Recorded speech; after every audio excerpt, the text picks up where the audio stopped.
Sirivella Rudravaram circle inspector S వంశీధర్ను స్థానిక police స్టేషన్లోని ఆయన కార్యాలయంలో టీవీ49 న్యూస్ ఛానల్ ఆళ్లగడ్డ నియోజకవర్గ రిపోర్టర్ పఠాన్ రెహమాన్ ఖాన్ మర్యాదపూర్వకంగా కలిశారు. అనంతరం టీవీ49 న్యూస్ ఛానల్ 2024 నూతన క్యాలెండర్ను ఆయన చేతుల మీదుగా ఆవిష్కరించారు. అనంతరం సర్కిల్ ఇన్స్పెక్టర్ ఎస్ మాట్లాడుతూ ముందుగా పోలీస్ శాఖ తరపున సిరివెల్ల మరియు రుద్రవరం మండలాల ప్రజలకు టీవీ49 న్యూస్ ఛానల్ యాజమాన్యానికి మరియు ప్రేక్షకులకు గణతంత్ర దినోత్సవ శుభాకాంక్షలను తెలియజేశారు. అలాగే టీవీ49 న్యూస్ ఛానల్ ప్రజల పక్షాన నిలబడి నిజాన్ని నిర్భయంగా చూపిస్తూ నిత్యం స్పాట్ న్యూస్లు నిరంతరం వార్తలు అందిస్తున్న టీవీ49 యాజమాన్యానికి రిపోర్టర్లకు ప్రత్యేక ధన్యవాదాలు తెలియజేశారు. అలాగే రాబో రోజుల్లో ప్రజా సమస్యలకు నిత్యం కృషి చేస్తూ ప్రజల ఆదరణ పొంది టీవీ49 న్యూస్ ఛానల్ క్షేత్రస్థాయిలో అభివృద్ధి చెంది నెంబర్ 1 ఛానల్ గా నిలవాలని ఆయన ఆకాంక్షించారు. ఈ కార్యక్రమంలో బిగ్ టీవీ రిపోర్టర్ ధీరజ్, ప్రజా పవర్ రిపోర్టర్ ఆంజనేయులు తదితరులు పాల్గొన్నారు.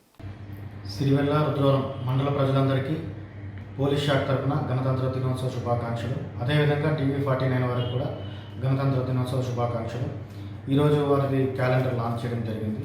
వాళ్ళు ఏదైతే స్ఫూర్తితో ఈ ఛానల్ స్టార్ట్ చేశారో వాళ్ళు అనుకునే టార్గెట్స్ ఏవైతే ఉన్నాయో అన్నీ రీచ్ అవ్వాలని, అదేవిధంగా వాళ్ళు 24 గంటలు ప్రజలకు అందుబాటులో ఉండి నిజాలు తెలియజేస్తారని కోరుకుంటున్నాం.